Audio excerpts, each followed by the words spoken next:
கூட்டத்தொடரின் நிறைவில் தமிழ்நாடு முதலமைச்சர் அவர்கள் பேசிய ஒரு குறிப்பிட்ட செய்தியானது மிகப்பெரிய அளவில் கவனிக்கப்பட வேண்டிய செய்தியாகவும் இதுதான் திராவிட மாடல் அரசின் அடித்தளம் என்பதாகவும் புரிந்து கொள்ளப்பட வேண்டும். அந்த செய்தி என்ன என்பதையும் அது தொடர்பாக தான் இன்றைக்கு நம்முடைய விவாதம் அமைக்கப்பட்டிருக்கிறது. அது தொடர்பான ஒரு காணொலியை முதலமைச்சர் அவர்களுடைய காணொலியை பார்த்துவிட்டு நாம் விவாதத்தை தொடரலாம். எங்களது இலக்கு மிகப்பெரியது, எங்களது கொள்கை மிக மிக பெரியது. எனவே எங்களது பயணமும் மிக மிக நீண்டது. நூற்றாண்டு கால திராவிட இயக்கத்தின் கனவுகளை நிறைவேற்ற வேண்டிய கடமையும் பொறுப்பும் எங்களுக்கு உள்ளது. பகுத்தறிவு புகழவன் தந்தை பெரியாரின் சிந்தனைகளை பேரறிஞர் அண்ணாவின் பாணியிலே தமிழக தலைவர் கலைஞர் அவர்கள் செயல்வேகத்தோடு கொண்டு செலுத்தி வருகிறேன். எங்களது இலக்கில் நாங்கள் வெல்வோம், வென்று கொண்டே இருப்போம், வென்று கொண்டே இருப்போம்.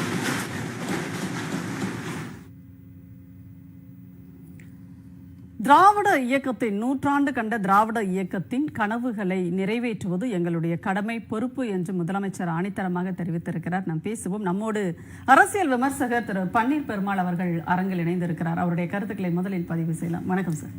வணக்கம். முதலமைச்சர் அவர்களினுடைய அந்த பேச்சு நீங்க கேட்டிருப்பீங்க, இது குறித்து உங்களுடைய பார்வை.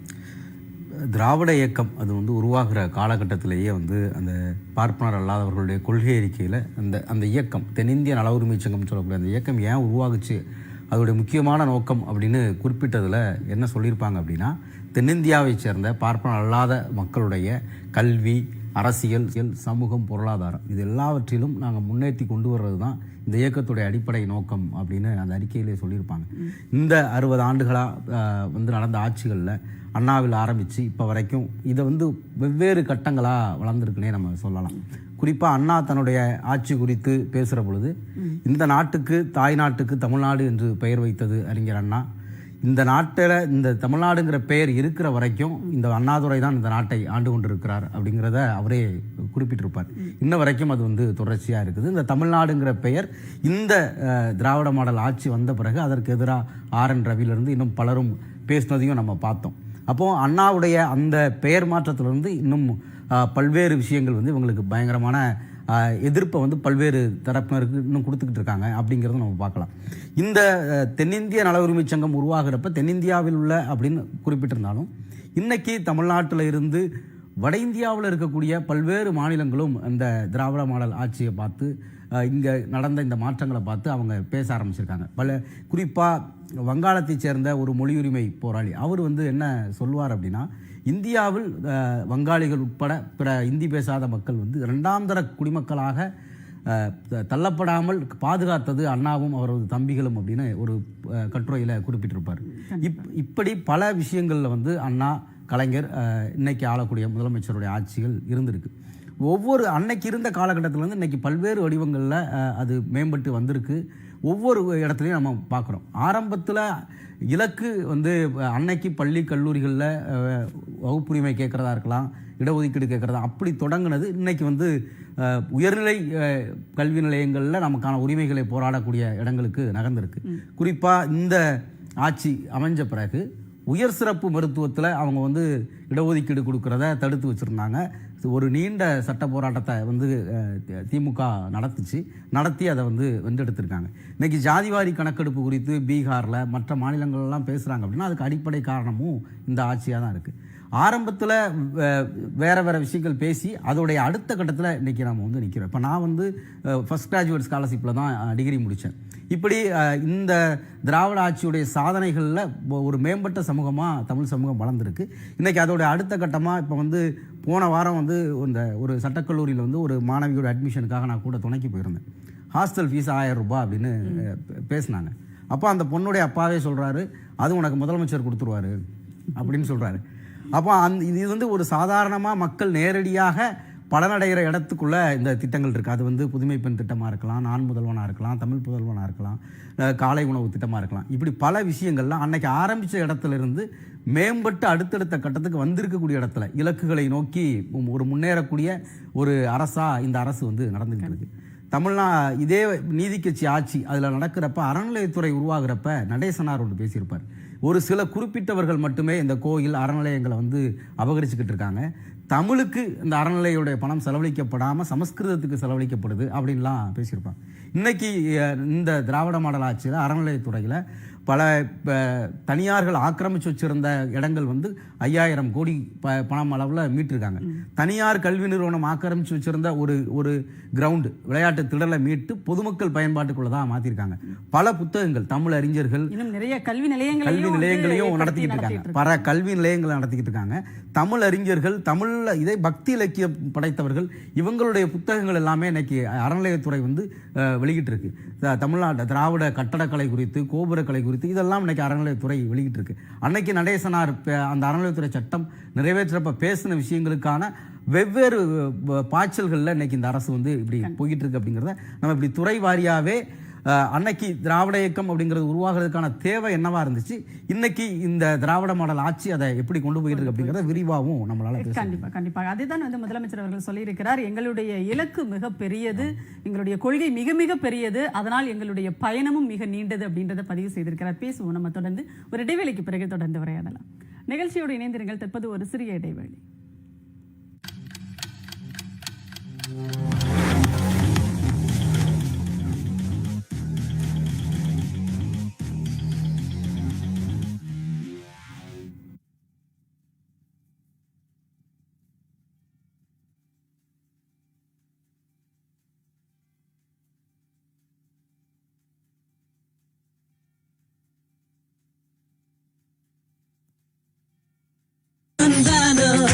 அரசியல், சினிமா, வர்த்தகம் எல்லாம் திருமண விளம்பரம், ஓட்டிங் போர்டுகள், உடனடி பேனர்கள் செய்திட மெகா டிஜிட்டல் மோட்டோ, அடையார், கோயம்பேடு மற்றும் திருவொற்றியூர்.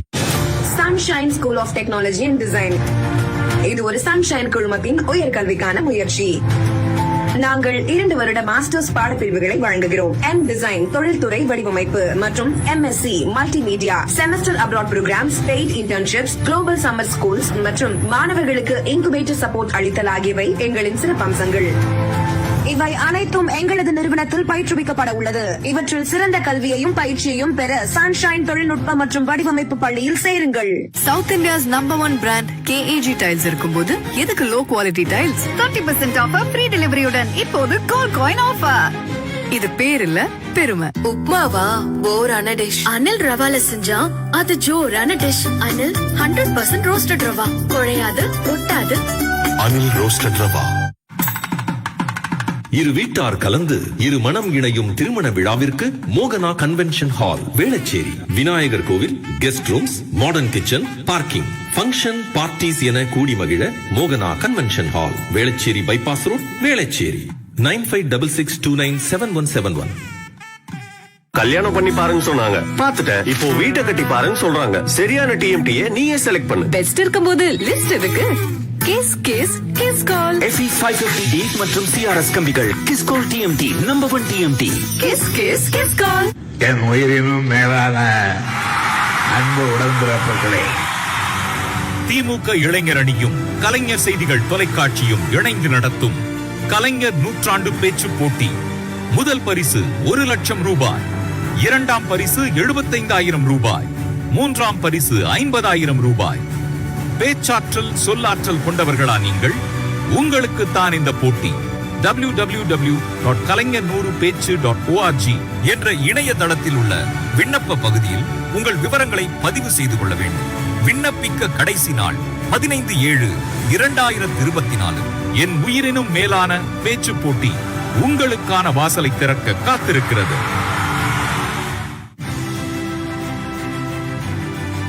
மாநில அளவிலான முக்கிய செய்திகள், தேசிய அளவிலான முக்கிய நிகழ்வுகள், உலகம், விளையாட்டு, சினிமா என ஒரு நாளின் முதன்மையான செய்திகளை அரை மணி நேரத்திற்கு தொகுத்து வழங்கும் டாப் 10 செய்திகள். தினமும் இரவு 9 மணிக்கு நமது கலைஞர் செய்திகள் தொலைக்காட்சியில்.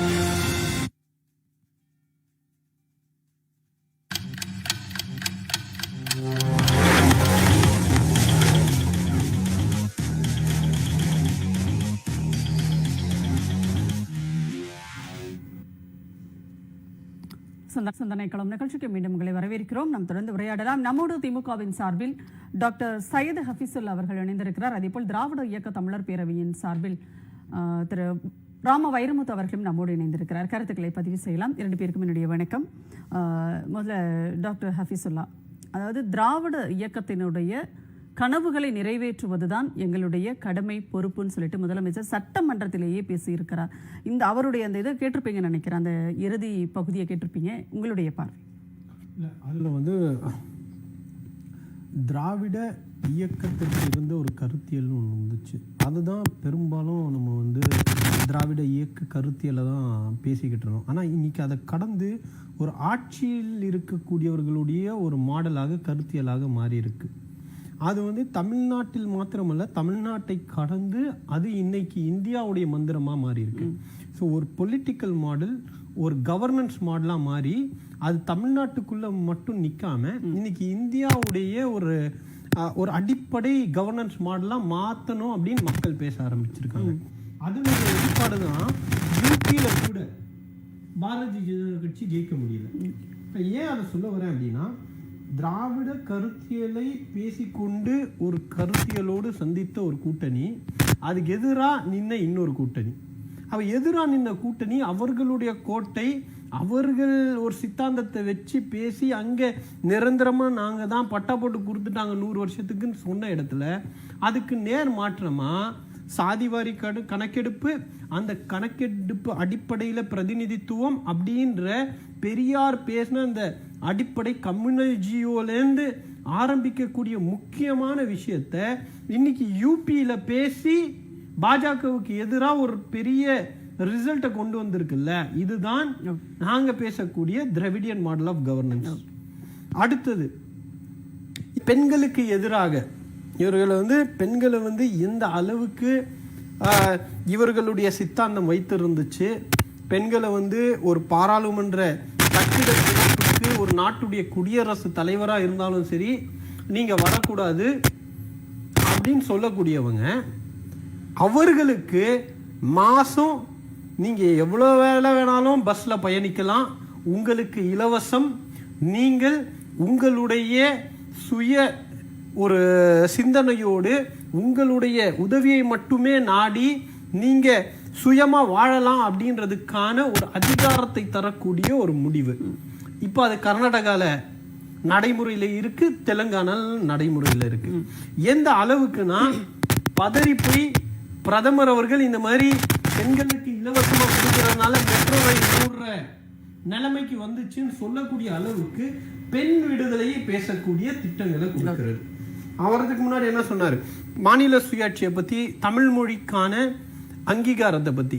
இன்னைக்கு Dravidian model of governance, Dravida model ஆட்சியில் ஒரு மிகப்பெரிய முக்கியமான விஷயம் என்பது, இன்னைக்கு காலனி ஆதிக்கத்தை எதிர்த்து கொண்டிருக்கக்கூடிய பாரதிய ஜனதா கட்சி அந்த காலனி ஆதிக்கத்துடைய ஒரு வடிவமாக இருக்கக்கூடிய கவர்னர், அந்த பதவியை தூக்கி பிடிச்சிட்டு மாநில அரசை விட கவர்னருக்கு அதிகாரம் அதிகம் அப்படின்னு சொல்லும்போது, இல்லை திராவிட சித்தாந்தத்தில் அது கிடையவே கிடையாது, சுயாட்சி தான், தன்னுடைய மக்கள் எந்த அரசை தேர்ந்தெடுத்தார்களோ அவர்கள் மக்களுக்கு டிசைன் பண்ணக்கூடிய திட்டங்கள் தான் முக்கியம் அப்படின்னு கொண்டு போய் சேர்க்கறதுலேருந்து இது எல்லாமே திராவிடியன் மாடலில் இருக்குது. இன்க்ளூசிவிட்டியை பற்றி பேசும்போது பார்த்தீங்கன்னா இங்கே உண்மையிலேயே மதசார்பின்மை இருக்குது. இதுதான் திராவிட மாடல்.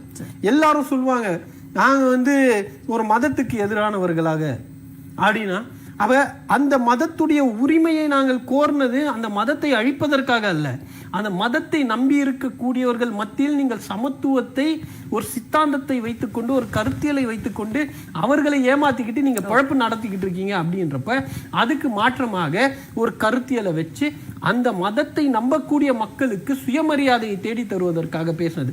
அந்த அடிப்படையில் இந்து மதமாக இருக்கட்டும், கிறிஸ்தவர்களாக இருக்கட்டும், முஸ்லிம்களாக இருக்கட்டும், அத்துணை மதத்தினருக்கும் அந்த வழிபாட்டு தலங்களை மீட்டெடுப்பதிலிருந்து, அதை பராமரிப்பதிலிருந்து, அவர்களுடைய வழிபாடு முறைகளுக்கு எந்த அளவுக்கு இந்த அரசு நின்று இருக்குதுன்றதையும் மக்கள் பார்க்குறாங்க. கண்டிப்பாக இதெல்லாம் தான் திராவிட மாடல் அரசினுடைய அந்த திராவிட இயக்கத்தினுடைய கொள்கை சார்ந்து வருவது அப்படின்னு சொல்லியிருக்கீங்க. பேசுவோம் நாம. திரு வைரமுத்து, உங்களுடைய பார்வை, முதலமைச்சர் அவர்களினுடைய ஆணித்தரமான இந்த ஒரு பேச்சு அப்படிங்கிறது, ஏற்கனவே பல முறை அவர் சொல்லியிருக்கிறார், எங்களுடைய ஆட்சியை எங்களை வழிநடத்துவது என்பது பெரியார் திடல் தான் அப்படிங்கிறது அவர் ரொம்பவே உறுதிப்பட தெரிவித்திருக்கிறதை நம்ம பார்த்தோம். இன்றைக்கு சட்டமன்றத்திலேயே அவர் வந்து கூறியிருக்கிறார், முதலையே சொல்லியிருந்தார், இது நீதி கட்சியினுடைய தொடர்ச்சி தான் இந்த ஆட்சி அப்படின்னு சொல்லிட்டு. உங்களுடைய பார்வை? நம்முடைய திராவிட மாடல் நாயகர் முதல்வர் மு க ஸ்டாலின் அவர்கள் குறிப்பிட்டதை போல 100 ஆண்டு இயக்கத்தினுடைய நீட்சியாகத்தான் இன்றைக்கு இந்த ஆட்சி நடைபெற்றுக் கொண்டிருக்கிறது. இப்போ நம்ம முதல் முறையா இந்த திராவிட இயக்கம் எப்படி தொடங்குனது அப்படின்னு பாத்தீங்கன்னா, ஆரம்பத்திலே கல்விக்கான முக்கியத்துவம் தான் இங்கே கொடுக்கப்பட்டது. அந்த கல்விக்காக ஒரு விடுதி தொடங்கினதுதான் அந்த முதல் புள்ளி. இங்க இப்ப மாணவர்கள் வந்து படிக்க வரல, அவங்க படிக்க வரணும் எங்க தங்குவாங்க அப்படின்னு சென்னையில ஒரு திராவிடன் விடுதி என்று தொடங்கிய அந்த ஒரு புள்ளி தான் இன்னைக்கு மிகப்பெரிய ஒரு திராவிட இயக்கமாக இன்றைக்கு நூற்றாண்டுகள் வளர்ந்திருக்கிறது. அப்போ இந்த திராவிட மாடல் ஆட்சி இந்த 3 ஆண்டுகளாக கல்விக்கு எவ்வளவு பயனளித்திருக்கிறது அப்படின்னு பார்த்தோம் அப்படின்னா, மிக முக்கியமாக இன்றைக்கு அவர்கள் கொண்டு வந்திருக்கிற அந்த புதுமை பெண் திட்டம். இப்ப முதல் முறையா தலைவர் ஆட்சியில வந்து 89 தலைவர் கலைஞர் கொண்டு வர்றாரு, 8ஆம் வகுப்பு வரை படித்தால் அந்த மகளிருக்கு திருமண உதவித்தொகை அப்படின்னு கொண்டு வர்றாரு. அது எதற்காகன்னா, அன்னைக்கு வரைக்கும் பிள்ளைங்க வயசுக்கு வந்தா கல்யாணம் பண்ணி கொடுத்துருவாங்க. 8ஆம் வகுப்பு வரை ஒரு பெண் பிள்ளையை படிக்க வைக்க வேண்டும், அந்த தொகைக்காக வேண்டியாவது படிக்க வைக்கணும்ன்ற ஒரு கட்டாயத்தை தலைவர் கொண்டு வந்தார். அப்ப அடுத்து வந்து என்ன பண்றாருன்னா, அடுத்து வந்து அது 10 ஆக்குறார், 12 ஆக்குறார். ஆக நீ பிள்ளைங்களை படிக்க வைன்னு சொன்னோம்னா யாரும் கேட்க மாட்டாங்க. அப்ப நீ படிக்க வச்சா இந்த உதவித்தொகை கிடைக்கும் அப்படின்னு சொல்ல அப்படியே கொண்டு வந்ததுதான். அதனுடைய தொடர்ச்சி தான் அம்மையார் ஜெயலலிதா வழங்கிய அந்த தாலிக்கு தங்கம் திட்டம். ஆனா இப்போ வந்து அதை அப்படியே வந்து எப்படி கொண்டு வந்திருக்காங்கன்னா, அதே நம்ம முத்துலட்சுமி ரெட்டி அவர்கள் பெயர்லயே வந்து மூவலூர் ராமாமிர்தம் அவர்கள் பெயர்லயே உயர்கல்வி உறுதியளிப்பு திட்டம்னு அதை மாத்தி கொண்டு வந்திருக்காங்க. அப்ப சிலர் கேட்பாங்க, ஏன் தங்கம் தரல அப்படின்னு. அதை எங்களுடைய திராவிட இயக்க தமிழர் பேருடைய தலைவர் ஐயா சுபவி அவர்கள் அடிக்கடி சொல்லுவார், தாலிக்கு தங்கத்திற்கு பதிலாக எதற்கு உயர்கல்விக்கு மாதம் 1000 ரூபாய் புதுமை பெண் திட்டம்னா, தாலிக்கு உங்களுக்கு தங்கம் கொடுத்தால் தங்கத்தை நீங்கள் பாதுகாக்க வேண்டும், அதற்கு பதிலாக கல்வி கொடுத்தா கல்வி உங்களை பாதுகாக்கும் அப்படிம்பார். ஆக அந்த அளவுக்கு அப்ப அந்த கல்வியை கொடுத்துட்டோம்னா பெண்கள் வந்து தன்னுடைய சுய காலில் நிற்பார்கள். அப்ப அடுத்த கட்டமா என்ன வந்துச்சு, இப்ப இந்த ஜூலை 15 இருந்து தமிழ் புதல்வன் அப்படின்னு சொல்லி அரசு பள்ளியில் இருக்க மாணவர்களுக்கு அடுத்த மாதம் 1000 ரூபாய். அப்ப பெண்கள் கொண்டு வந்தாச்சு, அடுத்து மாணவர்களை கொண்டு வரணும். ஆக இப்படி கல்வியில் ஒரு தன்னிறைவை அடைய வேண்டும். அப்ப எல்லாரும் படிக்க போனோம். அப்ப இதன் காரணமா என்ன நடக்குது அப்படின்னா, வந்து ஒரு எல்லோருமே வந்து நாளைக்கு கல்லூரி கல்விக்குள் போவார்கள். அதே போல பள்ளி கல்வியிலையும் பாத்தீங்கன்னா அவர் கொண்டு வந்த அந்த காலை உணவு திட்டம், அந்த காலை உணவு திட்டம் வந்து பாத்தீங்கன்னா அதற்கு பிறகு நடந்த ஆய்வுகள் என்ன சொல்லுதுன்னா, அந்த காலை உணவு திட்டம் அமலாக்கப்பட்ட பிறகு பள்ளிகளிலே அந்த பள்ளிகளுடைய மாணவர்களுடைய வருகை பதிவு கூடி இருக்கிறது, அதே போல இடைநிற்றல் குறைந்திருக்கிறது அப்படின்னு சொல்றாங்க. அப்போ இவங்களுக்கெல்லாம் வந்து அந்த இந்த நம்ம பேசுற இந்த திராவிட இயக்க கோட்பாடுகளுக்கு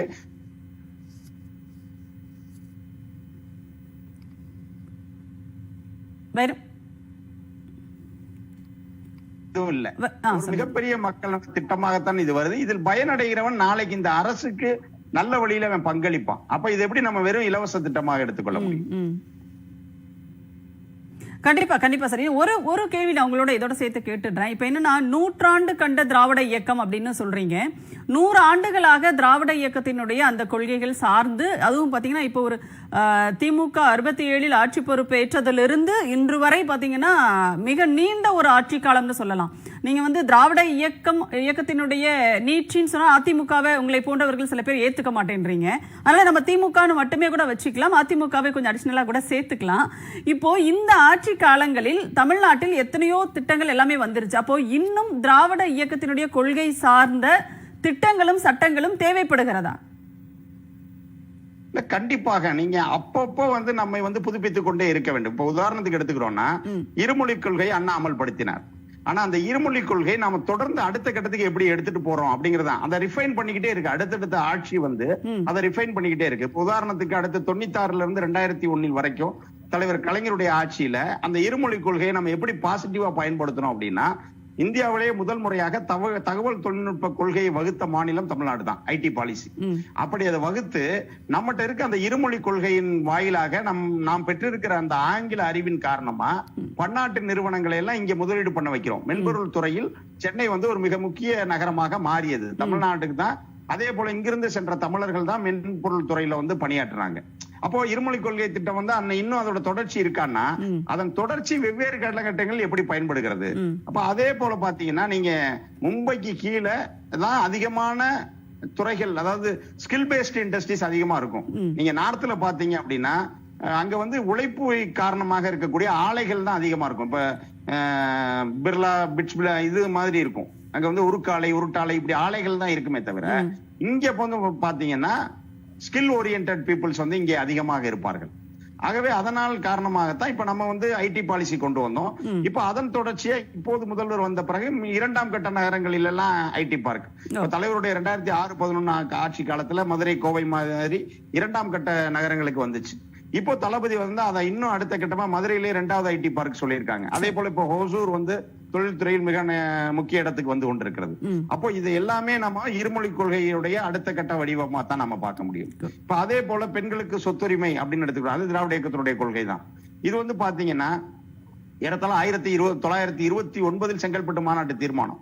ஆனா 60 ஆண்டுகளுக்கு பிறகு 89 தலைவர் கலைஞர் அவர்கள் தமிழ்நாட்டுல கொண்டு வராங்க. ஆனா 2005 தான் இந்து வாரிசுரிமை திருத்த சட்டம்னு இந்தியா முழுக்க அது கொண்டு வரப்படுகிறது. அப்போ எவ்வளவு எத்தனை வருஷம் அவங்க பின்னோக்கி இருக்காங்கன்னு பாருங்க நம்மளை விட மற்ற இடங்கள்ல. ஆக இப்படி தொடர்ச்சியா வந்து நம்ம இன்னும் அதோட தேவை இருக்கா அப்படிங்கறத தவிர அந்த தேவையுடைய இன்றைய வடிவம் எப்படியோ அந்த வடிவத்துக்கு ஏற்ற மாதிரி நாம மாத்தி கொடுக்க தொடங்கியிருக்கோம்.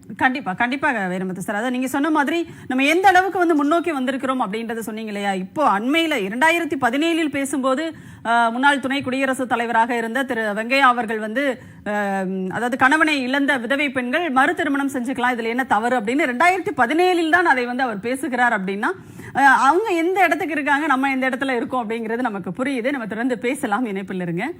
திரு பன்னீர் பெருமாள் சார், நீங்க சொன்னீங்க அறநிலையத்துறை பொறுத்து நீங்க பேசுனீங்க இல்லையா, அது என்னெல்லாம் செயல்பாடுகள் இருக்கு, எவ்வளவு சிறப்பாக இந்த திராவிட மாடல் ஆட்சி வந்து இந்து சமய அறநிலையத்துறையை வந்து நடத்தி கொண்டு இருக்கிறது அப்படின்னு சொல்லிட்டு. ஆனா தொடர்ந்து ஒரு விமர்சனம் வச்சுட்டே இருக்காங்க. இவங்களுக்கு வந்து கடவுள் நம்பிக்கை கிடையாது, இவங்களுக்கு வந்து கோயில்கள் குறித்த அக்கறை கிடையாது, கோயிலுக்கு போகாதே சாமியை கும்பிடாதுன்னு சொன்ன ஒரு கூட்டம் இது, இவங்க வந்து எப்படி வந்து சரியா நடத்துவாங்க அப்படின்ற ஒரு விமர்சனத்தை தொடர்ந்து வச்சுட்டே இருக்காங்க. அந்த விமர்சனங்கள் இப்போ வரைக்கும் இருந்துகிட்டே இருக்கிற ஒரு சூழலில் திரும்ப திரும்ப திராவிட இயக்கத்தை தூக்கி பிடிக்கின்ற ஒரு ஆட்சியாக இந்த ஆட்சியை வந்து முதலமைச்சர் அவர்கள் திரும்ப திரும்ப சொல்லிக்கிட்டே இருக்கார் இல்லையா. அந்த ஒரு துணிச்சல் அப்படின்னு கூட நம்ம சொல்லலாம். அந்த ஒரு துணிச்சல், அந்த ஒரு உறுதி அப்படிங்கிறது எப்படி பாக்குறீங்க? இல்லை, இப்போ இவங்க வந்து இந்த ஆட்சியை மையமாக வச்சு அறநிலையத்துறை குறித்து பல்வேறு அவதூறுகள் பரப்புகிறாங்க. இந்த அவதூறுகள் பொய், கலவரங்கள் முதற்கொண்டு, போராட்டங்கள் முதற்கொண்டுலாம் கன்னியாகுமரி மாவட்டத்திலலாம் முயற்சி பண்ணாங்க. ஆனால் அடிப்படையில் வந்து நாங்கள் இந்த கொள்கை சார்ந்தான் வந்தோம் அப்படிங்கிறதுல ரொம்ப உறுதியாக இருக்கிறாங்க.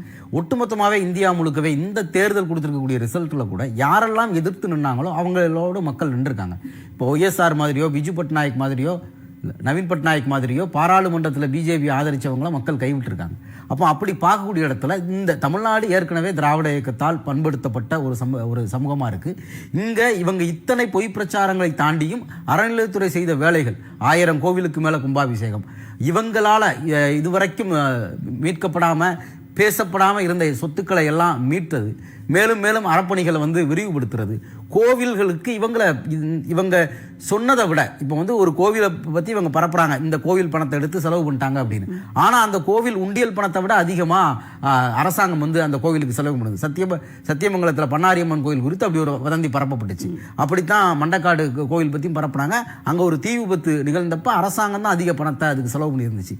அப்படியே ஒரு துறையாக அறநிலையத்துறை சிறப்பாக செயல்படுத்திக்கிட்டே அதே நேரத்தில் வந்து நாங்கள் இந்த கொள்கையிலிருந்து வந்தோம். அறநிலையத்துறை அப்படிங்கிறது நடேசன், ஆர்பனர், ரசடிவங்கள்லாம் போட்ட விதை, அது வந்து இன்னைக்கு விருச்சகமாக நிற்கிது. அதை இந்த ஆட்சி வந்து சிறப்பாகவும் செயல்படுது. அனைவருக்குமான ஆட்சி. ஆமாம், அனைவருக்குமான ஆட்சி. அறநிலையத்துறை மீது இவங்களுக்கு ஏன் இவ்வளவு காழ்ப்புணர்வு அப்படின்னா, இந்த ஆட்சி இவர்கள் கடவுள் நம்பிக்கை இல்லாதவர்கள் அப்படிங்கிறத பேசுகிற யாருமே அரசாங்க பணிகளில் பிற்படுத்தப்பட்டவர்களுக்கு, மிகவும் பிற்படுத்தப்பட்டவர்களுக்கு, பட்டியல் பிரிவினர்களுக்கு இடஒதுக்கீடு பேசக்கூடிய கூட்டம் இது. இவங்க கையில் ஆட்சி இருக்கிற வரைக்கும், அறநிலையத்துறை இருக்கிற வரைக்கும் இங்கே வந்து ஆணையரா, துணை ஆணையரா, பல்வேறு பணிகளில், கோவில் சார்ந்த அறநிலையத்துறை பணிகளில் இந்த பிற்படுத்தப்பட்ட, மிகவும் பிற்படுத்தப்பட்ட பட்டியல் பிரிவு சமூகத்தை சேர்ந்தவங்க இருப்பாங்க அப்படிங்கிறத அவங்களுக்கு உண்மையான பிரச்சனை. அதை மறைக்கிறதுக்கு இவங்க பக்திங்கிற அந்த முகமூடியை பயன்படுத்துறாங்க. பெண்களும் வந்துட்டாங்க. அதுல வேற அவங்க ஒரு அம்மா வந்து பாடுறது பெரிய அளவில் வைரலாம் ஆகுச்சு. பக்தர்கள் எல்லாருமே வந்து அதை வந்து பயங்கரமாக ஷேர் பண்ணி கொண்டாடுறாங்க. ஆக இந்த கொள்கை அடிப்படையில் நின்று செயல்படுத்தும் போது மக்கள் வந்து இந்த அரசாங்கத்தோட நிற்கிறாங்க அப்படிங்கிறதும் நமக்கு ரிசல்ட்லேயே எல்லா இடத்துலையுமே தெரியுது. இந்த பொய் பிரச்சாரங்கள் அப்படிங்கிறது வந்து எடுபடலை. ஆனால் எடுபடலை அப்படிங்கிறத தாண்டி நாங்கள் இந்த கொள்கையில் நிற்கிறோம் அப்படிங்கிறதுலையும் இந்த அரசாங்கம் வந்து உறுதியாக நிற்கிறதுனால தான் மக்களும் கூட நிற்கிறாங்க அப்படின்னே நம்ம இதை எடுத்துக்கலாம். கண்டிப்பாக அதைத்தான் முதலமைச்சர் அவர்களும் வந்து சொல்லியிருக்கிறார். எங்கள் ஆட்சியின் மீது மக்கள் வைத்திருக்கின்ற நம்பிக்கை தான் இந்த 40க்கு 40. இனி வரப்போகின்ற 2026 அதுதான் நடக்க போகுதுன்றதை பதிவு பண்ணியிருக்காரு. பேசுவோம் ஒரு இடைவேளைக்கு பிறகு. நிகழ்ச்சியோடு இணைந்திருங்கள். தற்போது ஒரு சிறிய இடைவேளை. இது சிந்தனை களம் நிகழ்ச்சி.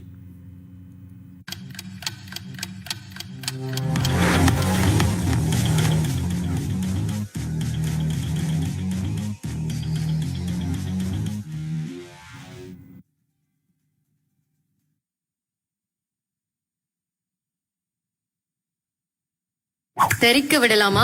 ஆச்சி மிளகாய் தூளை சமையல்ல போட்டு காரம் நிறம் சுவைய தெறிக்க விடலாமா? ஆமா, ஆச்சி மிளகாய் தூள். நல்ல கலருக்கு காஷ்மீரி மிளகாயும், நல்ல காரத்துக்கு குண்டூர் மிளகாயும் கலந்து விசேஷமாக தயாரிப்பதால் ஒவ்வொரு சமையலும் தெறிக்க விடும் காரம் நிறம் சுவையை தருகிறது. ஆச்சி மிளகாய் தூள். South India's number 1 brand KAG tiles இருக்கும்போது எதுக்கு low quality tiles? 30% offer free டெலிவரியுடன் இப்போது கோல்ட் காயின் ஆஃபர். இது பேர் இல்ல, பெருமை. விருந்தின் நிறைவு வெற்றிலை பாக்கு. விரும்பி வாங்குவது நிஜாம் பாக்கு.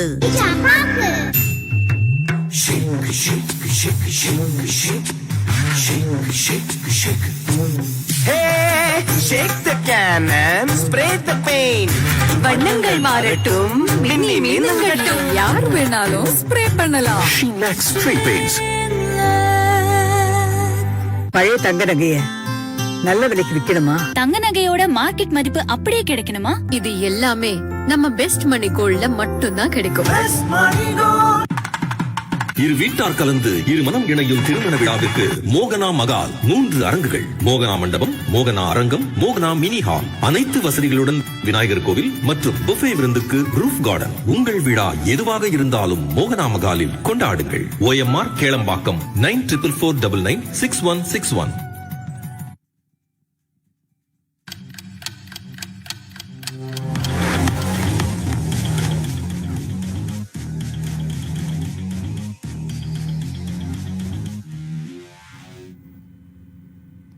சிந்தனை களம் நிகழ்ச்சிக்கு மீண்டும் உங்களை வரவேற்கிறோம். தொடர்ந்து நாம் உரையாடலாம்.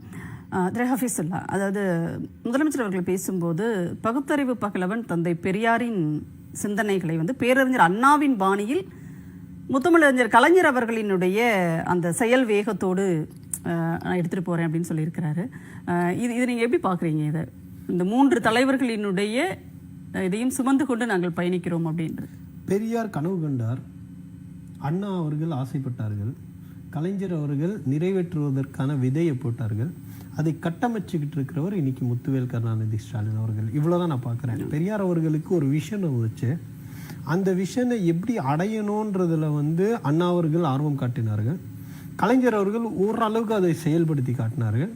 அதை முழுசாக நிறைவேற்றக்கூடிய அந்த கண்டினியூட்டியை வந்து இன்னைக்கு இருக்கக்கூடிய முதல்வர்கள் கொண்டு போகிறாங்க. அதனால தான் இதுக்கு முன்னாடி நம்ம சகோதரர்கள் பேசுனது போல அந்த தாலிக்கு தங்கம் என்பது எப்படி அந்த பெண்ணை திரும்ப தாலியை பாதுகாக்கிறதும் ஒரு மன வாழ்க்கையை நோக்கி அதை பாதுகாக்கிறது போகிறதுக்கு இல்லாமல் நீ உன்னை பாதுகாத்துக்கிட்டு கல்வியை நோக்கி வந்தேன்னா நீ ஒரு சமூகத்தையே பாதுகாக்க முடியுன்ற ஒரு சிந்தனையை கொண்டு வர்றது. புதுமை பெண் திட்டம், தாயுமானவன் திட்டம், இது எல்லாம் வந்து தவப்புதல்வன் திட்டம், இது எல்லாமே வந்து கல்வியை நோக்கி கொண்டு வந்து கொடுக்கறது தான். எந்த கல்வியை நீங்கள் வந்து என்னுடைய பிறப்பை காரணம் காட்டி உனக்கு மறுக்கப்பட்டுச்சு, நீங்கள் 2000 ஆண்டுகள் என்னை அடிமையாக்கி வச்சுருந்தீங்கல்ல, அதற்கான எல்லா தடைகளையும் எல்லா சிறைகளையும் தூக்கி வீசிட்டு வா படிக்க வா, உனக்கு எது இதெல்லாம் தடைகள்லாம் இருக்கோ அதெல்லாம் நான் பண்ணி தரேன். அது இலவச பஸ் பாஸ் முதல் கொண்டு அதை ஆரம்பித்து வச்சது. ஆனால் இன்னைக்கு அதை கடந்து இன்னும் ஊக்குவிக்கக்கூடிய ஒரு விஷயம் வந்து தேவைப்படுதுன்றப்போ 1000 ரூபா உனக்கு வந்து கல்வி உதவி தொகையா மாதம் கிடைக்கும்.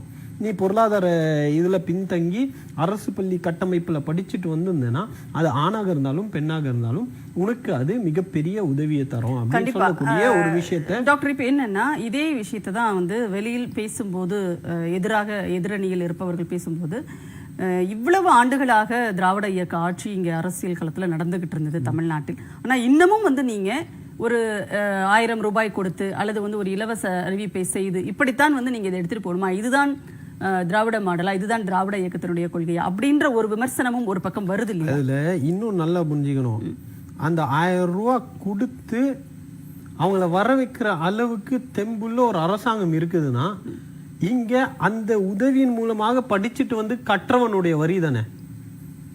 ஸோ நான் வந்துட்டேன், நான் வந்து நீ வந்துட்டேன், நீ அடுத்தது நான் வரியை கட்டினா தானே அரசாங்கம் அந்த பணத்தை கொடுக்க முடியும். அப்போ இது என்ன வளர்ச்சி?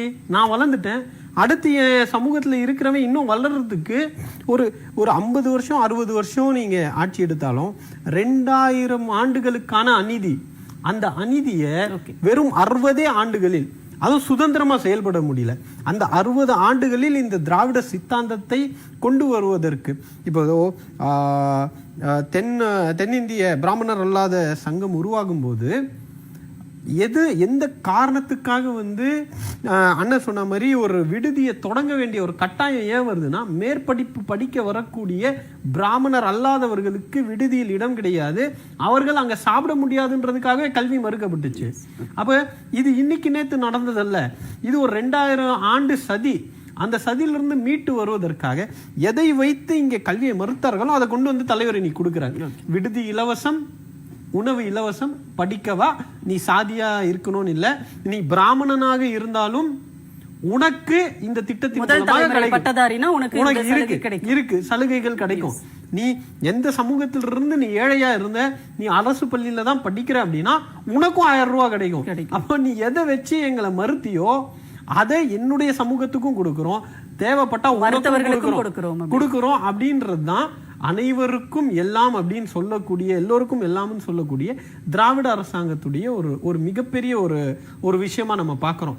உங்களுடைய டூலை வச்சுக்கிட்டே நீ எந்த டூலை வச்சு எந்த கருவியை வச்சு எங்களுடைய கல்வியை மறுதியோ அதே கருவியை கொடுத்து இந்த சமூகத்தை மேலோங்க செய்யறது இருக்குல்ல, அதுதான் பெரியார் கண்ட கனவு, அண்ணாவுடைய ஆசை, கலைஞருடைய செயலாற்றல், அதை தொடர்ந்து எங்களுடைய தலைவர் செய்து கொண்டிருக்கிறார். சிறப்பாக பதிவு பண்ணீங்க. நம்ம பேசுவோம் தொடர்ந்து. திரு வைரமுத்து, அப்ப இப்ப என்னன்னா, ஏற்கனவே ஹஃபீஸல்லா அவர்கள் சொன்ன மாதிரி இன்னைக்கு தமிழ்நாட்டில் உருப்பெற்ற ஒரு கருத்தியல் அப்படிங்கிறது இன்றைக்கு இந்தியாவினுடைய கருத்தியலாக ஒரு டிரான்ஸ்ஃபர்மேஷன் நடந்திருக்கு, அதுதான் இந்த நாடாளுமன்ற தேர்தலில் எதிரொலித்திருக்கிறது அப்படிங்கிறது அவர் சொன்னார் இல்லையா? இப்போ முதலமைச்சர் அவர்கள் சொல்கிறார், எங்களுடைய இலக்கு திராவிட இயக்கத்தினுடைய கொள்கைகளை, அந்த கனவுகளை நிறைவேற்றுவது அப்படின்னு சொல்லும்போது இன்னும் மிக நீண்ட பயணம் இருக்கிறது அப்படின்னு சொல்லுகிறார். அப்ப இந்த பயணத்தில் வெறும் தமிழ்நாட்டை மட்டும் சார்ந்த அந்த பயணம் இல்லாமல் ஒட்டுமொத்த இந்தியாவுக்குமான பயணமாக இது முன்னெடுக்கப்பட வேண்டும் அப்படின்னா அது இன்னும் கூடுதலான ஒரு வேலை திட்டங்களாக மாற வேண்டி இருக்கு இல்லையா? கண்டிப்பாக. இப்போ எப்போதுமே பாத்தீங்கன்னா நம்ம வந்து நம்முடைய வட்டத்தை சுருக்கி கொண்டதல்ல. நம்மை தொடங்கிய தலைவர் தந்தை பெரியார்ல பார்த்தோம்னாலே கடவுளை மனிதனை நினைன்னு சொன்னாரே தவிர தமிழரை நினைன்னு சொல்லல. அப்போ இது பொதுப்படையாக மனிதத்தோடு அனைவருக்குமான சித்தாந்தம் தான் இந்த திராவிட சித்தாந்தம். இப்போது நாம் தோழர்கள் பேசியதை போல இந்த திராவிட சித்தாந்தம் இன்றைக்கு இந்தியாவெங்கும் பரவ தொடங்கி விட்டது. இப்போ இன்னைக்கு உதாரணம் வேற யாரும் இல்ல, மாற்று கருத்துள்ளவர்களே இன்றைக்கு ஏற்றுக்கொண்டிருக்கிறார்கள். இப்ப மராட்டியத்தினுடைய பட்ஜெட்ல வந்து மாதந்தோறும் மகளிருக்கு வந்து 1500 ரூபாய்ன்னு ஒரு திட்டத்தை பட்ஜெட்ல சொல்லியிருக்காங்க. அப்போ இது வந்து நாம் எப்படி ஒட்டுமொத்த இந்தியாவிற்கும் ஒரு முன்னுதாரணமாக மாறிக்கொண்டிருக்கிறோம் அப்படிங்கறதுதான். இப்ப தமிழ்நாட்டில் அதே பயணத்தை தொடங்கி அந்த விடியல் பயணம்ங்கிறது வந்து இப்ப வேறு மாநிலங்களில் அதை வந்து இம்ப்ளிமெண்ட் பண்ணாங்க. இப்போ காலை உணவு திட்டத்தை பத்தி பேசணும். முதலமைச்சருடைய காலை உணவு திட்டத்தை தெலுங்கானாவில் இருக்கக்கூடிய அதிகாரிகள் வந்து பார்த்து விட்டு போய் அதே போல தெலுங்கானால அதை வந்து இம்ப்ளிமெண்ட் பண்ணாங்க. இன்னும் சொல்ல போனா வந்து கனடாவே வந்து அதை அறிமுகப்படுத்தியது. அப்போ நம்ம உலகளாவிய குளோபலைஸ்டு திராவிடியன் ஐடியாலஜிங்கிற நிலைக்கு இன்னைக்கு நாம் வந்து விட்டோம். ஆகவே அப்ப வந்து நம்ம முதல்வர் சொல்லி இருக்கிற அந்த தொலைநோக்கு பயணம் என்பது வந்து ஒட்டுமொத்த இந்தியாவுக்குமானது. ஏன்னா அப்பதான் நம்முடைய கருத்தியலை நாம் இன்னும் சிறப்பா செய்ய முடியும். ஏன்னா நம்ம கருத்து வந்து இந்தியா ஒன்றிய முழுமையும் இன்னும் சென்று சேர சேராமல் இருக்கும் பொழுது அவர்கள் வந்து வேறு விதமான முடிவை தருகிறார்கள் என்று சொன்னால், இப்போ எப்படி ஒரு 40-50 இடங்களுக்காக இன்றைக்கு நாம் வந்து ஒன்றிய அரசை பெற முடியாமல், ஆட்சி அமைக்க முடியாம இருக்கிறதுனால நாம் இன்னும் தமிழர்களுக்கு நிறைய செய்ய முடியாது. இப்போ உதாரணத்துக்கு வந்து இப்போ ஆட்சி மாறி இருந்தால் இப்போ ஆளுநர் வந்து இன்றைக்கு அரசுக்கு சவால் விட்டு கொண்டு நேற்றைய தினம் கூட ஒரு புகாருக்கு உள்ளான துணைவேந்தரை வந்து பதவி நீட்டிப்பு கொடுக்கிறார். அப்போ இந்த மாதிரி விஷயங்கள் எல்லாம் நம்ம வந்து ஒட்டுமொத்த இந்தியாவிற்கும் நம்முடைய கருத்தியல் சென்றால், ஒட்டுமொத்த இந்திய ஒன்றியத்தையே நம்முடைய திராவிட அரசு அமையுமானால், அப்போ நம்மளுடைய அனைத்து கோரிக்கைகள், நம்முடைய அனைத்து செயல் திட்டங்களும் மிக எளிதாக நிறைவேறும். அப்ப அதை நோக்கிய பயணமா தான் இன்னைக்கு வந்து இந்தியா கூட்டணி கட்சிகள் பாத்தீங்கன்னா வந்து பெரும்பாலான கட்சிகள் வந்து நம்முடைய கருத்தியல் இன்றைக்கு அவர்களும் ஒழிக்க தொடங்கி இருக்கிறார். அப்ப ஒன்றியத்தில் வந்து ஒன்றியத்தில் ஆட்சியில் வேறு நேர் எதிர் சித்தாந்தம் உள்ள ஒரு கட்சி ஒன்றிய ஆட்சியில் இருக்கும் போது இந்த பயணம் கொஞ்சம் கடினமானதாக தான் இருக்கும் சொல்றீங்களா? கண்டிப்பா இந்த பயணம் கடினமானதுதான். ஆனா அதற்கு வந்து சில குறிப்பிடத்தக்க அளவிலான முன்னேற்றங்கள் ஏற்பட்டிருக்கிறது. இப்போ நீட் தேர்வை பத்தி பார்த்தோம்னா ஆரம்பத்துல 2017 நாம மட்டும் தான் பேசிட்டு இருந்தோம். ஆனால் இன்றைக்கு வந்து உத்தரப்பிரதேசத்துல வந்து அகிலேஷ் அறிவித்திருக்கிறார், ஒரே நாடு ஒரே கோரிக்கை நீட் ஒழிப்பு அப்படின்னு சொல்லியிருக்காரு. அதே போல வந்து அவர்களுடைய கூட்டணி கட்சி ஆளுகிற மராட்டியத்திலிருந்து மராட்டிய கல்வி அமைச்சர் எதிர்ப்பு தெரிவிச்சிருக்காரு. மம்தா பானர்ஜி சொல்லியிருக்காங்க. இப்படி நீட் ஒழிப்பு நாம் தொடங்கியது இன்றைக்கு பல விதமா பரவுது. அதே மாதிரி முன்னர் குறிப்பிட்ட நம்முடைய தோழர் சொன்னதை போல வகுப்பு வாரி இடஒதுக்கீடு, அப்ப இந்த ஜாதி வாரி கணக்கெடுப்புன்றத இன்றைக்கு எதிர்முகாமில் இருக்கக்கூடிய பீகார்ல இருக்க நிதிஷ்குமார் முன்னெடுத்தார். அவர் ஒட்டுமொத்தமா தேசிய அளவில் அதை செய்யணும்னு சொல்றாரு. இப்படி பல்வேறு மாநிலங்களுக்கும் நம்முடைய கருத்துக்கள் இன்றைக்கு பரவ தொடங்கி இருக்கிறது. கண்டிப்பா கண்டிப்பா சார், நம்ம தொடர்ந்து பேசலாம். பன்னீர்செல்வம் பன்னீர் பெருமாள் சார், இப்போ என்னன்னா இந்த விஷயத்தை பொறுத்தவரை தமிழ்நாட்டினுடைய கொள்கை அப்படிங்கிறது மற்ற தமிழ்நாட்டினுடைய கொள்கை, திராவிட இயக்கத்தினுடைய கொள்கை மற்ற எல்லா இடங்களுக்கும் பரவி கொண்டிருக்கிறது அப்படிங்கிற ஒரு விஷயத்தை நம்ம பார்க்குறோம். ஆனால் இதில் வந்து திராவிட இயக்கம் அப்படின்னாலே வந்து தந்தை பெரியார் அவர்கள் முதல்ல வந்து கண்ணு முன்னாடி வருவார். அப்போ உடனே வந்து வட மாநிலங்களை பொறுத்தவரை கடவுள் மறுப்பு அப்படிங்கிறதும் பார்ப்பன எதிர்ப்பு அப்படின்றது மட்டும்தான் வந்து அவங்களுக்கு அங்கே வந்து சொல்லப்பட்டு இருக்கிற ஒரு செய்தியாக இருக்கும்போது, இது ஒரு அரசியல் ரீதியாக திராவிட இயக்கத்தினுடைய கொள்கைகளை கொண்டு போய் சேர்ப்பது வட மாநிலங்களில் அப்படிங்கிறது வந்து சாத்தியமான ஒரு விஷயமா? எந்தெந்த தளங்களில் எல்லாம் அது நடக்கும் பார்க்கலாம். அரசியல் ரீதியாகவே வட இந்தியாவில் இருக்கக்கூடிய பல்வேறு தலைவர்கள் வந்து இன்னைக்கு திராவிட இயக்கத்துடைய தேவை குறித்து சிந்திக்கிறாங்க. இந்தியாவில் சூத்திரர்கள் நிலை அப்படிங்கிற ஒரு புத்தகத்தில் சரத் யாதவ் ஒரு முக்கியமான பிற்படுத்தப்பட்ட சமூகத்துடைய தலைவர், அவர் வந்து ஒரு கட்டுரை எழுதுறாரு. அந்த கட்டுரையில் அவர் என்ன சொல்றாரு அப்படின்னா, அவர் ஒரு லோகியாவை ஃபாலோ பண்ணி வரக்கூடியவர். அவரை பற்றி பேசும்போது அவர் சொல்றாரு, அவர் இந்த பிற்படுத்தப்பட்டவர்கள் சூத்திரர்கள் இவங்க எல்லாருடைய வாழ்க்கை முன்னேற்றம் குறித்தெல்லாம் பேசினாரு. ஆனால் அவருக்கு இந்தி மீது இருந்த அதிக பற்றின் காரணமாக, இந்தி மொழி மீது இருந்ததுனால அவர் ஆங்கிலத்தை புறக்கணிச்சார். அந்த இடத்துல தமிழ்நாட்டில் பெரியார் வந்து வேறுபட்டு இருந்தார். இன்றைக்கி தமிழ்நாடு அதில் பல இடங்களில் வந்து வெற்றி பெற்றிருக்கு. இங்கே இருக்கக்கூடிய வட இந்தியாவில் இருக்கக்கூடிய இந்த பிற்படுத்தப்பட்டவர்கள் வந்து தேங்கின இடமா அது இருக்குது அப்படிங்கிறத வட இந்தியாவில் ஒரு ஆளுமையாக இருந்த ஒரு தலைவரே வந்து பிற்படுத்தப்பட்டவர்களுடைய நிலை குறித்து எழுதும்போது எழுதுகிறார். ஆக அங்கே இருக்கக்கூடிய தலைவர்கள் வந்து அரசியல் ரீதியாக சிந்திக்கக்கூடியவங்க. நான் முன்னாடியே சொன்ன மாதிரி அந்த வங்காளத்தை சேர்ந்த எழுத்தாளர், இப்படி இவங்க எல்லாருமே வந்து கார்கே சாட்டர்ஜி, இவங்க எல்லாருமே வந்து இன்னைக்கு இந்த நிலைமைகளை புரிஞ்சுக்கிட்டு அங்க பேச ஆரம்பிக்கிறாங்க. அதனாலதான் ராகுல் காந்தி பேசுற அந்த ஜாதிவாரி கணக்கெடுப்புக்கு பல இடங்கள்ல பெரிய அளவுல ஆதரவு வருது. இதை தாண்டி இப்ப இந்தியாவுக்கு பொறுத்த வரைக்கும் இந்தியாவில் உள்ள பிற்படுத்தப்பட்டவர்களுக்காக தமிழ்நாடு பேசுது அப்படிங்கிறதும் அங்க போய் சேருது. இப்ப சில ஆண்டுகளுக்கு முன்னாடி பாத்தீங்கன்னா இந்த தேசிய சட்ட பல்கலைக்கழகம், அதுல பிற்படுத்தப்பட்டவர்கள் இல்லை, இடஒதுக்கீடு ஃபாலோ பண்ணப்படலை அப்படிங்கிற குறித்த ஆய்வுகள்லாம் வருது. தமிழ்நாட்டில் அன்னைக்கு ஆளுங்கட்சியா இல்லை திமுகவுடைய பொருளாளர் TR பாலு உச்சநீதிமன்ற நீதிபதியை முறையிடுறாரு. அந்தந்த மாநிலங்கள் தான் அதை செலவு பண்ணுது, மாநிலங்களில் இருக்கக்கூடிய இடஒதுக்கீடு அங்கே அமல்படுத்தப்படணும் அப்படின்னு முறையிடுறாரு. அப்போ இந்தியா முழுக்க இருக்கக்கூடிய பிற்படுத்தப்பட்டவர்களுக்கு அந்தந்த மாநிலங்களில் இருக்கிறவங்களுக்காக கூட திமுக பேசுது அப்படிங்கிற செய்திகளும் போய் சேருது.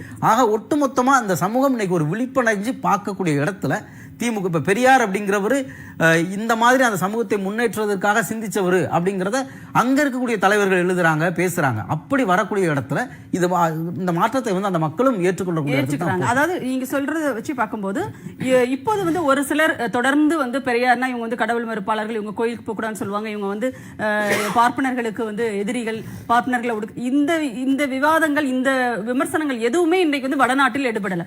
இதையும் தாண்டி பெரியாரினுடைய கருத்துக்கள் இப்படி எல்லாம் இருக்கு, இப்படி எல்லாம் சித்தாந்தங்கள் இருக்கு அப்படிங்கறத மட்டும்தான் அவங்க பாக்குறாங்கன்னு சொல்றீங்களா?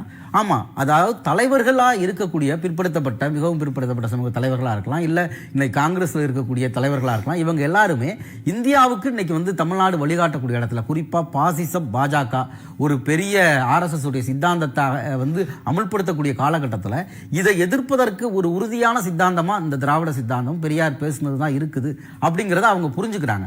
அவங்க அதை தங்களுடைய மக்கள்கிட்டையும் பேசுகிறாங்க, மக்கள் அதுக்கு செவி சாய்க்கிறாங்க. அதனால தான் அயோத்தி எடுபடாமல் இந்தியா கூட்டணி வெற்றி பெறுது.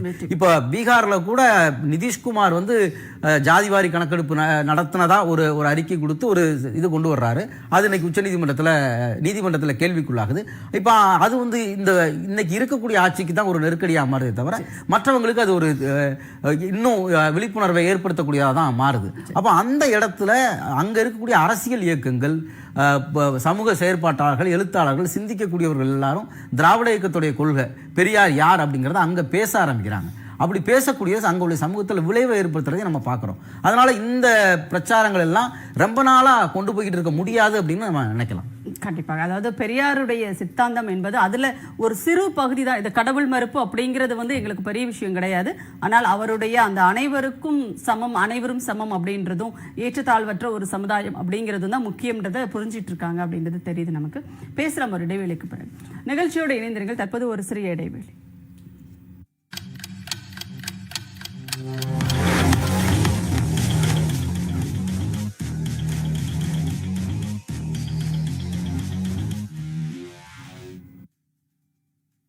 தெரிக்க விடலாமா? ஆச்சி மிளகாய் தூளை சமையல்ல போட்டு காரம் நிறம் சுவைய தெரிக்க விடலாமா? ஆமா, ஆச்சி மிளகாய் தூள். நல்ல கலருக்கு காஷ்மீரி மிளகாயும், நல்ல காரத்துக்கு குண்டூர் மிளகாயும் கலந்து விசேஷமாக தயாரிப்பதால் ஒவ்வொரு சமையலும் தெரிக்க விடும் காரம் நிறம் சுவையை தருகிறது. ஆச்சி மிளகாய் தூள். South India's number 1 brand KAG tiles இருக்கும்போது எதுக்கு low quality tiles? 30% offer free டெலிவரியுடன் இப்போது கோல்ட் காயின் ஆஃபர். இது பேர் இல்ல, பெருமை. உப்மாவா போரான டிஷ். அனில் ரவால செஞ்சா அது ஜோரான டிஷ். அனில் 100% ரோஸ்டட் ரவா, குழையாது ஒட்டாது. அனில் ரோஸ்டட் ரவா. கல்யாணம் பண்ணி பாருன்னு சொன்னாங்க, பாத்துட்டேன். இப்போ வீட்டை கட்டி பாருன்னு சொல்றாங்க. சரியான TMTயை நீயே செலக்ட் பண்ணு. பெஸ்ட் இருக்கும்போது லிஸ்ட் எதுக்கு? கிஸ் கிஸ் கிஸ் கால். FE 550D மற்றும் CRS கம்பிகள். Kiscol TMT number 1 TMT. கிஸ் கிஸ் கிஸ் கால். இரு வீட்டார் கலந்து இரு மனம் இணையும் திருமண விழாவிற்கு மோகனா மகால் 3 அரங்குகள். மோகனா மண்டபம், மோகனா அரங்கம், மோகனா மினி ஹால். அனைத்து வசதிகளுடன் விநாயகர் கோவில் மற்றும் புஃபே விருந்துக்கு ரூஃப் கார்டன். உங்கள் விழா எதுவாக இருந்தாலும் மோகனா மகாலில் கொண்டாடுங்கள். OMR கேளம்பாக்கம் 9444996161.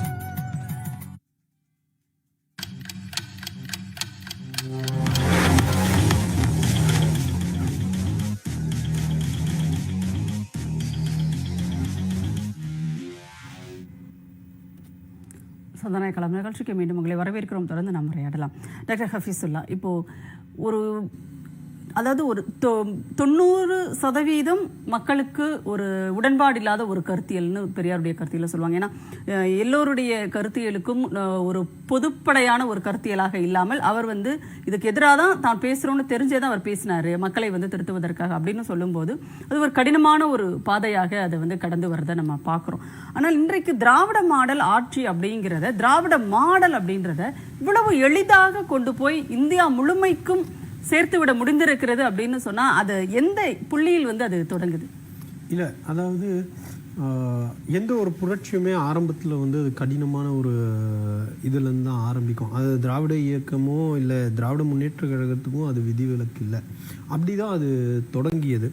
இன்னைக்கு எளிமையாக போய் சேர்க்கிறதுக்காக காரணம் வந்து ஒன்று தொழில்நுட்பம் உடைய வளர்ச்சி.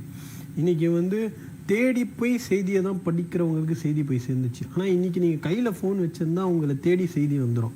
அது நீங்கள் விரும்பியோ விரும்பாமலோ பார்க்க வேண்டிய ஒரு கட்டாயம் 10 வாட்டியில் ஒரு வாட்டியாவது வந்துடும். அதனால் இங்கே தமிழ்நாட்டில் தொடங்கினதை இன்னைக்கு தெலுங்கானாவில் இருக்கக்கூடியவர்கள் பேசுகிறார்கள். அந்த வெற்றியை சுவைத்து கொண்டிருக்கக்கூடிய மகளிர், அங்கே பெண்கள் அதை பற்றி பாராட்டுறாங்க.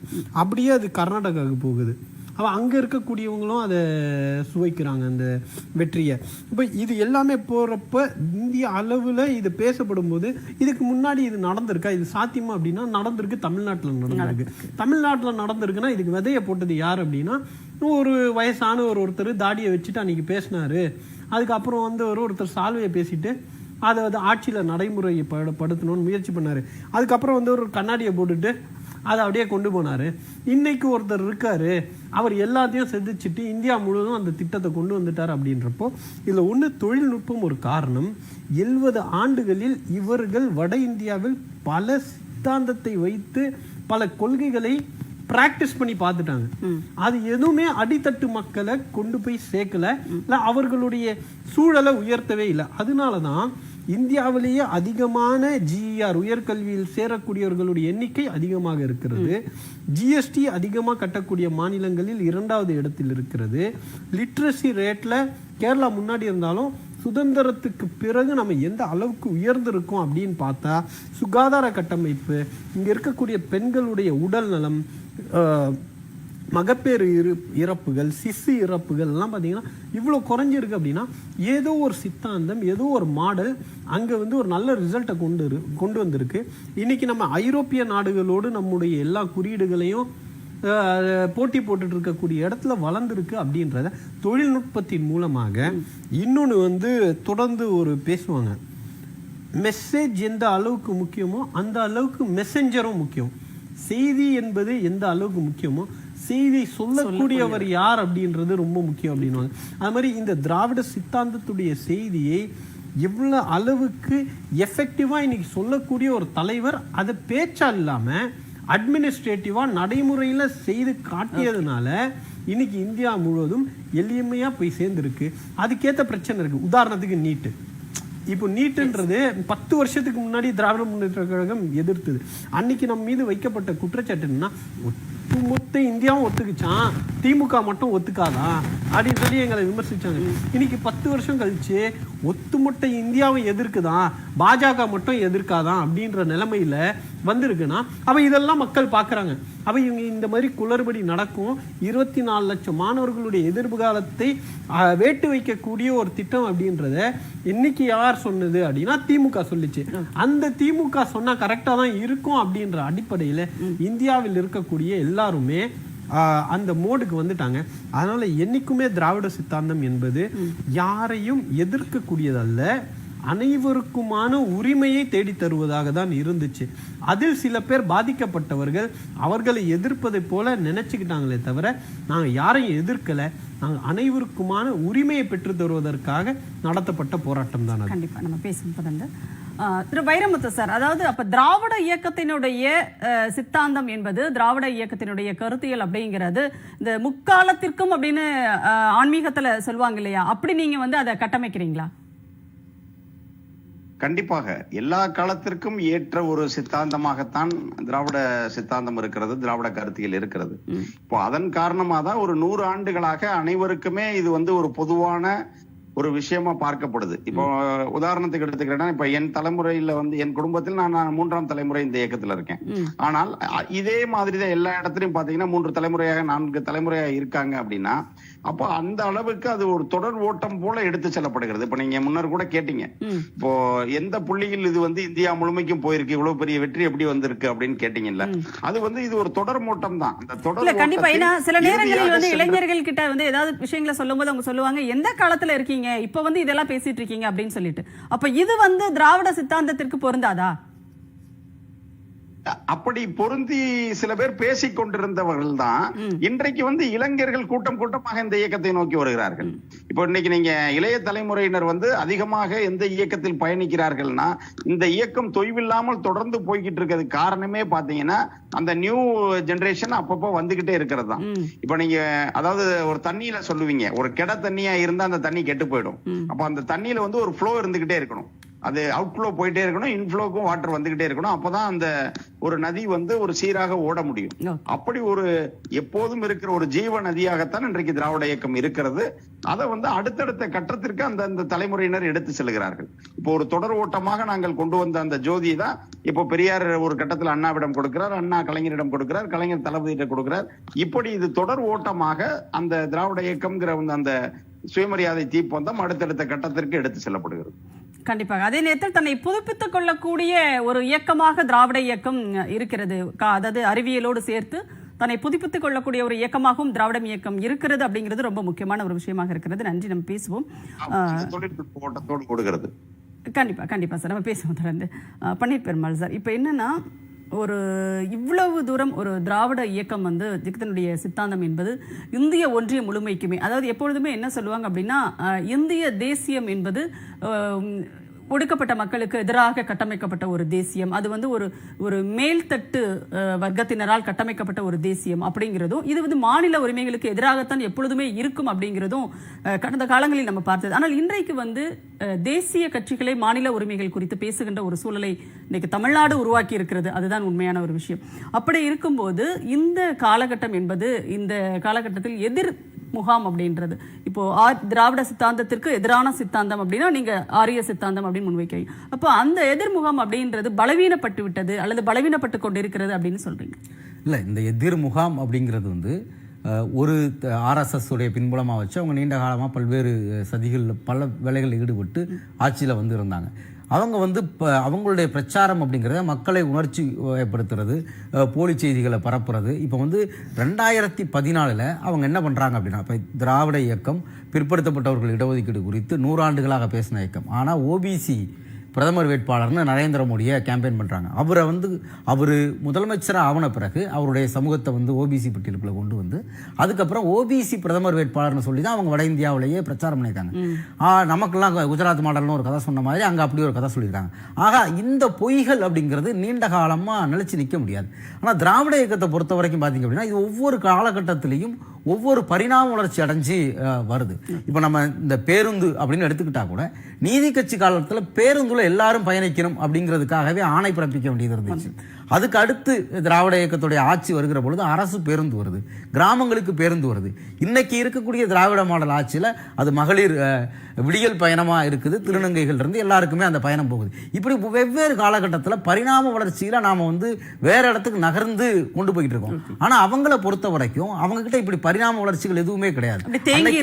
ஆமாம், அவங்க சமூகத்தை பின்னாடி இழுக்கிறது அவங்களுடைய இதா இருக்கு.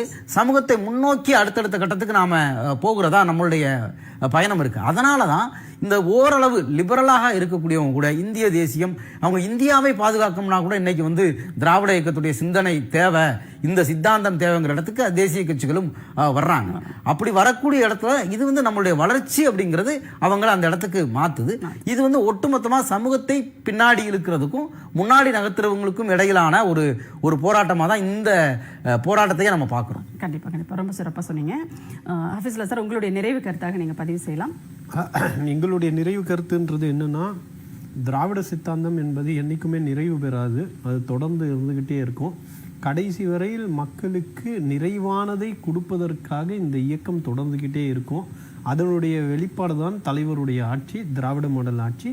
இல்லாதவர்களுக்கு இயன்றதை எப்படியாவது செஞ்சு கொடுத்து இந்த சமூகத்தில் சுயமரியாதையும் ஒரு மானுட மாண்பையும் காப்பாற்றக்கூடிய அடிப்படை கொள்கை தான் திராவிட சித்தாந்தமே தவிர வேற மத எதிர்ப்போ மத துவேஷமோ கிடையவே கிடையாது. அந்த மானுட மரியாதையும் மாண்பையும் காப்பாற்றுவதற்காக கொடுக்கப்படுறது தான் இந்த திட்டங்கள், இந்த அரசு எல்லாமே. அது நிச்சயமாக பல பரிணாமங்களை அடைஞ்சு இன்னைக்கு பல ரூபங்களை அடைஞ்சு இன்னைக்கு வந்திருக்கு. நிச்சயமாக இதை விட இன்னும் சிறப்பான பல திட்டங்களை வரும் காலத்தில் திராவிட இயக்கம், திராவிட முன்னேற்ற கழகம் நிச்சயமாக கொடுக்கும். சரி, வைரமுத்து சார், உங்களுடைய நிறைவு கருத்தாக சுருக்கமா ஒரு நிமிடத்துல. அதாவது அவர்களுடைய சித்தாந்தம் என்பது சனாதனம். சனாதனத்துக்கு பொருள் என்னன்னா நிலையானது. அதாவது அப்படியே இருப்பாங்க, அதுலயே ஸ்டாண்டு தான். அதுதான் பல ஆண்டுகளாக அவருடையது. நம்முடைய சித்தாந்தம் என்பது அறிவியல் தொழில்நுட்பங்களுக்கு ஏற்ற மாற்றங்களோடு செயல்படுவது, மாற்றம் ஒன்றே மாறாதது அப்படிங்கறதா திராவிட தத்துவம். அந்த மாற்றம் மக்களுக்கு ஏற்றத்தை தர வேண்டிய மாற்றமாக செயல்படுவதுதான் திராவிட இயக்கம். கண்டிப்பா. நன்றி. 3 பேருமே உங்களுடைய கருத்துக்களை எங்களோடு பகிர்ந்து கொண்டமைக்கு மிக்க நன்றி. நிறைவடைகிறது. மீண்டும் ஒரு நிகழ்ச்சியில் சந்திப்போம். அதுவரை நன்றி, வணக்கம்.